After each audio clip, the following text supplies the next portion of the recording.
ఇక్కడ విచ్చేసిన భారత చైతన్య యువజన పార్టీ రెండు తెలుగు రాష్ట్రాల నాయకులకు, కార్యకర్తలకు, అభిమానులకు, మీడియా మిత్రులందరికీ పేరు పేరున హృదయపూర్వక నమస్కారాలు తెలియజేస్తూ, ఈరోజు కార్యక్రమం యొక్క ప్రధాన ఉద్దేశము ఈ నెల 22వ తేదీన ఆంధ్రప్రదేశ్ రాష్ట్ర నడిబొడ్డులో రాజధాని ప్రాంతము పూలే మండల్ ప్రాంగణంలో జరుగుతున్న బీసీ సింహగర్జన పోస్టర్ ఆవిష్కరణ కార్యక్రమానికి నాంది పలకడం జరిగింది. మనందరికీ తెలుసు, ఆంధ్రప్రదేశ్ రాష్ట్రంలో ఉన్న ప్రధాన పార్టీలు బీసీల విషయంలో రెండు నాలుకల ధోరణి, రెండు మనస్తత్వాల ధోరణి అవలంబిస్తున్నారు. ప్రతిపక్షంలో ఉన్నప్పుడు ఒక రకంగా, అధికారంలోకి వచ్చిన తర్వాత మరో రకంగా బీసీల విషయంలో ప్రవర్తించే ప్రధాన పార్టీలు ఏవైతే ఉన్నాయో, ఇప్పుడున్న అధికార తెలుగుదేశం పార్టీ కావచ్చు, ప్రతిపక్షం అని చెప్పుకుంటున్న వైఎస్ఆర్ కాంగ్రెస్ పార్టీ కావచ్చు, అంతకు ముందున్న కాంగ్రెస్ పార్టీ కావచ్చు, దశాబ్దాల కాలం నుండి ఆంధ్రప్రదేశ్ రాష్ట్రం ఏర్పడినప్పటి నుండి రాష్ట్రం విడిపోయిన తర్వాత పూర్తి స్థాయిలో బీసీలను వంచే కార్యక్రమం జరిగింది, మోసం చేసే కార్యక్రమం జరిగింది, అణచివేసే కార్యక్రమం జరిగింది తప్ప ఏ ఒక్క అంశంలోనూ బీసీలకు వెన్నుదన్నగా నిలిచిన పాపాన పోలేదు అనేది ఈరోజు ఈ రాష్ట్రంలో ఉన్న 50% పైగా ఉన్న బీసీలు గుర్తించారనే విషయాన్ని సందర్భంగా తెలియజేస్తూ, బీసీల సమస్యలకు సంబంధించి వివిధ అంశాలపైన గత డిసెంబర్ నెల 11వ తేదీన ఈ రాష్ట్రంలో ఉన్న బీసీ సంఘాలు, బీసీ పెద్దలు, నాయకులతో కలిసి బీసీలకున్న ప్రధాన సమస్యలను అజెండాగా చేసుకొని బీసీ మహాసదస్సు ఏర్పాటు చేసి, ఆ సదస్సులో బీసీలకు సంబంధించిన డిమాండ్లను స్పష్టంగా ప్రకటించి దీని మీద కార్యాచరణ దిశగా ముందుకెళ్తున్నాము.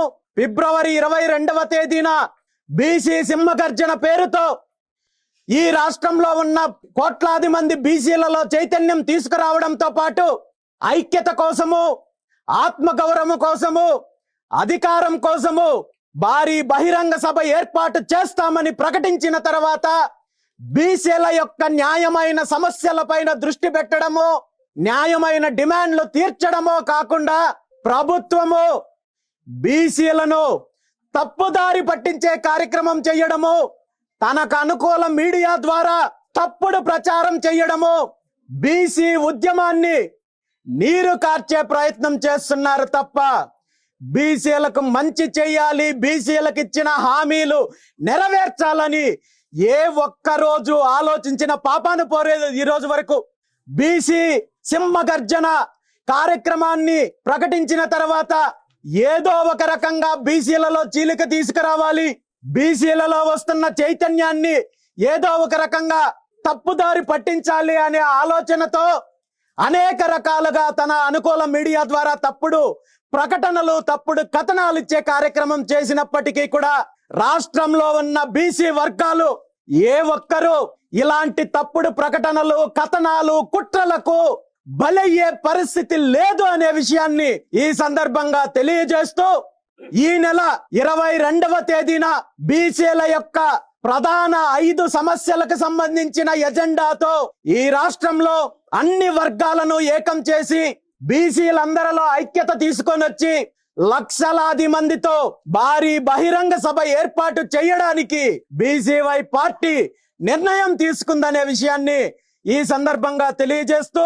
ఈ సమావేశము, ఈ బహిరంగ సభ యొక్క ప్రధాన ఉద్దేశము, ప్రధాన ఎజెండా ఏంటంటే, గత అనేక దశాబ్దాల కాలం నుండి ఏ ప్రభుత్వము అధికారంలో ఉన్నా, ఏ పార్టీ అధికారంలో ఉన్నా బీసీలు టార్గెట్ చేసుకొని దాడులు జరుగుతున్నాయి, హత్యలు జరుగుతున్నాయి, కుట్రలు జరుగుతున్నాయి, అణచివేతకు గురవుతున్నారు. కాబట్టి బీసీలకు మేము అధికారంలోకి వస్తే రక్షణ చట్టం తీసుకొని వస్తామని చెప్పి హామీ ఇచ్చిన ముఖ్యమంత్రి చంద్రబాబు నాయుడు గారు తాను అధికారంలోకి వచ్చిన 20 నెలల కాలంలో కనీసం ఆ ప్రస్తావన కూడా తీసుకొని వచ్చే ప్రయత్నం చెయ్యకపోగా పూర్తిగా బీసీల పైన దాడులు జరుగుతుంటే కనీసం జరిగిన దాడులకు, జరుగుతున్న హత్యల పైన కనీస స్పందన లేకుండా, చర్యలు లేకుండా బీసీలను వంచే కార్యక్రమం జరుగుతోంది. కాబట్టి బీసీలకు రక్షణ చట్టాన్ని తీసుకురావాలని చెప్పి డిమాండ్ చేస్తూ గతంలో అనేక వేదికల్లో సమావేశాల్లో డిమాండ్ చేయడం జరిగింది. అయినప్పటికీ కూడా ప్రభుత్వం పట్టించుకోలేదు. కాబట్టి ఈ బీసీ సింహగర్జనలో మొదటి డిమాండ్ బీసీలకు వెంటనే రక్షణ చట్టం అమలు చేయాలని చెప్పి డిమాండ్ చేస్తున్నాం. అదే విధంగా రాజధాని ప్రాంతంలో గత 10 సంవత్సరాల నుండి ఇప్పటికే 33,000 ఎకరాలు భూములు సేకరించారు. ఇప్పుడు మళ్ళీ 2వ దశ భూములు సేకరిస్తున్నారు. మళ్ళీ 3వ దశ భూముల సేకరణ ఉంటుందంటున్నారు.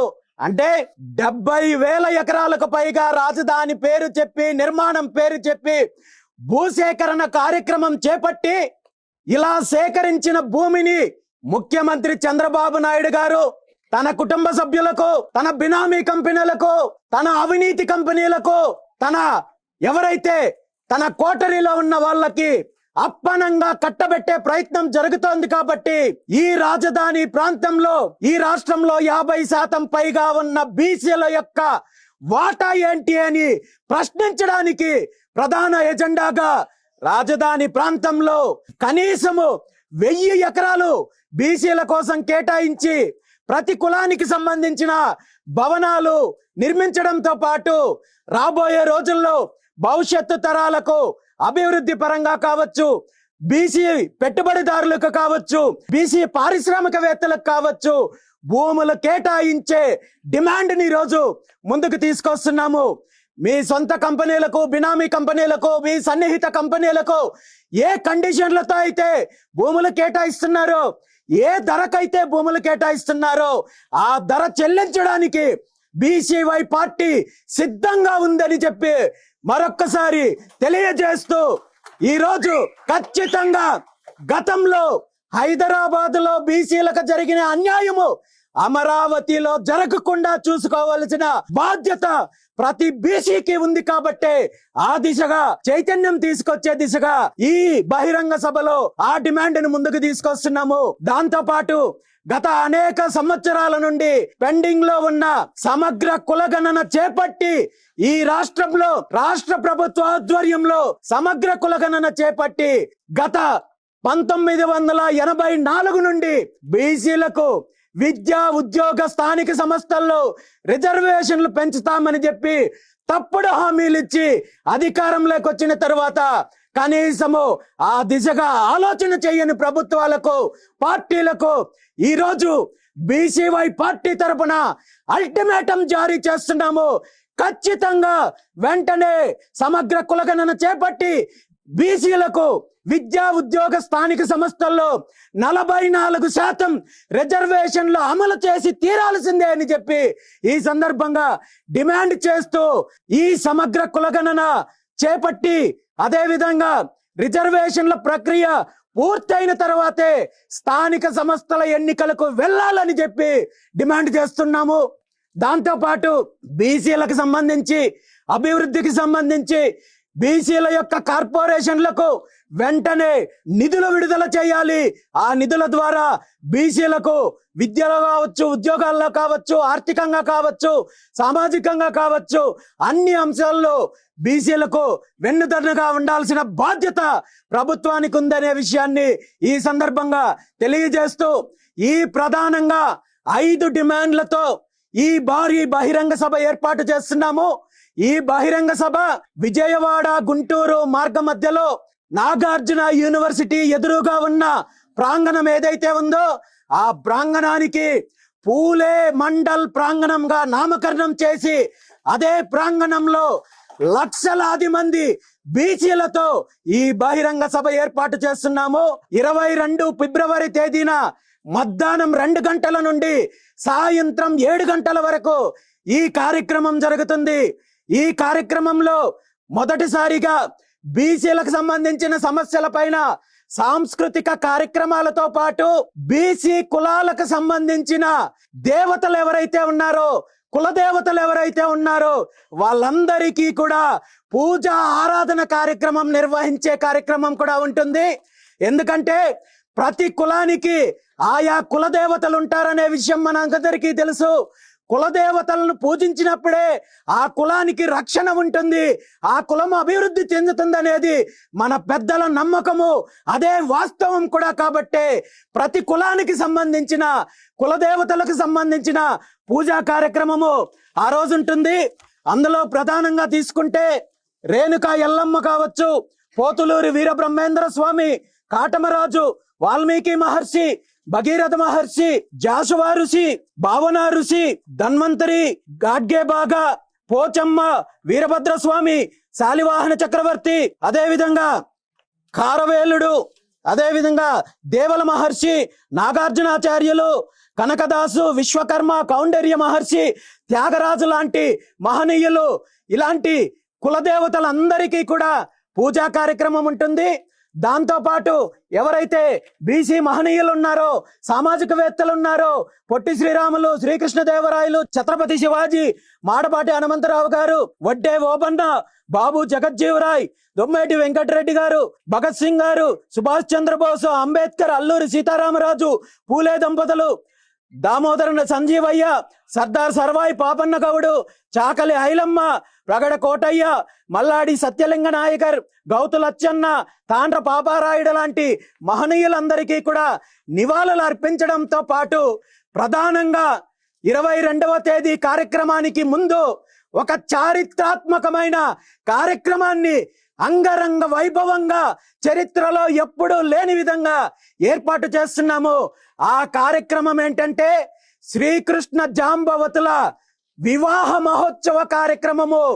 శ్రీకృష్ణ జాంబవతి దేవి కళ్యాణ మహోత్సవ కార్యక్రమం కూడా ఏర్పాటు చేయబోతున్నాము. ఈ కార్యక్రమం యొక్క ప్రధాన ఉద్దేశం ఏంటంటే, మనందరికీ తెలుసు శ్రీకృష్ణుడు అంటే కేవలము ఆ విష్ణుమూర్తి యొక్క అవతారం మాత్రమే కాదు, ఈ లోకానికి భగవద్గీతను అందించిన దేవదేవుడు మాత్రమే కాదు, చరిత్రలో మొట్టమొదటిసారిగా సామాజిక న్యాయాన్ని కోసము, అదే విధంగా వృత్తుల ఆధారంగా ఏర్పడిన కులాలను ఐక్యం చేయడం కోసము ఆనాడు శ్రీకృష్ణ భగవానుడు మాదిక సామాజిక వర్గానికి చెందిన జాంబవతి దేవిని వివాహమాడి కులాంతర వివాహానికి నాంది పలికిన మొట్టమొదటి చరిత్ర పురుషుడు. కాబట్టే అలాంటి మహోన్నతమైన కార్యక్రమాన్ని, ఇలాంటి చారిత్రాత్మకమైన కార్యక్రమానికి ముందుగా శ్రీకృష్ణ జాంబవతుల కళ్యాణ మహోత్సవాన్ని అంగరంగ వైభవంగా నిర్వహించడానికి సిద్ధంగా ఉన్నామని చెప్పి ఈ సందర్భంగా తెలియజేస్తూ, ఈ కార్యక్రమానికి ఏదైతే శ్రీకృష్ణ జాంబవతుల కళ్యాణోత్సవానికి సంబంధించి యాదవ దంపతులతో పాటు మాదిగ దంపతుల ద్వారా పట్టు వస్త్రాల సమర్పణతో పాటు వీళ్ళు పుణ్య దంపతుల ద్వారా ఈ కార్యక్రమాన్ని నిర్వహించి, అదే విధంగా ఆయా కులదేవతలకు సంబంధించిన పూజా కార్యక్రమాలు, ఆయా కులాలకు సంబంధించిన దంపతుల ద్వారా కార్యక్రమాన్ని నిర్వహించి అందరి దేవుళ్ళ ఆశీస్సులు తీసుకొని బీసీ సింహ గర్జన కార్యక్రమం యొక్క ఎజెండాని, డిమాండ్లను ప్రజలకు వివరించడంతో పాటు బీసీ వర్గాల్లో చైతన్యం తీసుకురావడంతో పాటు ఈ డిమాండ్లను సాధించడానికి భవిష్యత్తు కార్యాచరణ కూడా ప్రకటించే కార్యక్రమము ఆ రోజు ఉంటుంది. కాబట్టి కేవలం తెలుగు రాష్ట్రాలు మాత్రమే కాదు, దేశవ్యాప్తంగా ఉన్న బీసీ వర్గాలకు, బీసీ నాయకులకు, సంఘాలకు, కుల సంఘాలకు, కుల పెద్దలకు అందరికీ కూడా ఈ సందర్భంగా ఒక్కటే పిలుపునిస్తున్నాము. ఇప్పటి వరకు వంచనకు గురయ్యాము, అణిచివేతకు గురయ్యాము. మన హక్కుల కోసము, మన డిమాండ్ల కోసము తరతరాలుగా, దశాబ్దాల కాలంగా పోరాటం చేస్తున్నప్పటికీ కూడా ఈ పార్టీలు మనల్ని వంచే కార్యక్రమం చేస్తున్నారు, అనగదొక్కే కార్యక్రమం చేస్తున్నారు.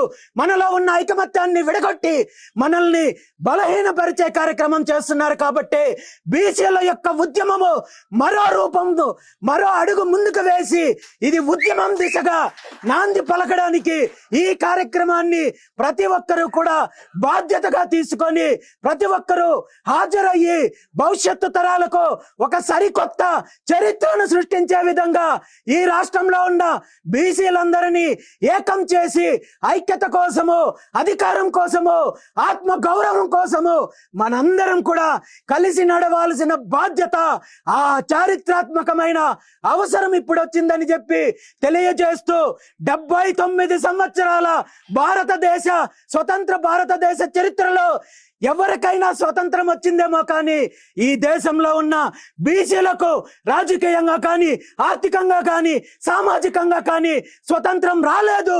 అణచివేతకు గురవుతున్నాం. కాబట్టి ఈరోజు బీసీ ప్రతి ఒక్క బిడ్డకి, బీసీ యువకుడికి, బీసీ యువతకి ప్రతి ఒక్కరికి పిలుపునిస్తున్నాను. దేశ స్వతంత్ర పోరాటంలో పాల్గొనే అవకాశము ఈ తరానికి రాలేదు. కానీ ఈరోజు బీసీల కోసం జరిగే స్వతంత్ర పోరాటంలో పాల్గొనే అవకాశం ప్రతి ఒక్కరికి వచ్చింది. దాన్ని బాధ్యతగా తీసుకొని మనము కలిసి నడుద్దాము, మన హక్కులను సాధిద్దాం, మన డిమాండ్లను సాధిద్దాము.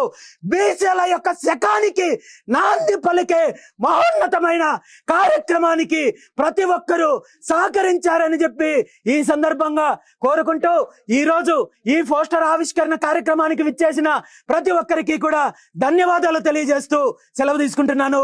జై హింద్, జై బీసీవై, జై బీసీవై.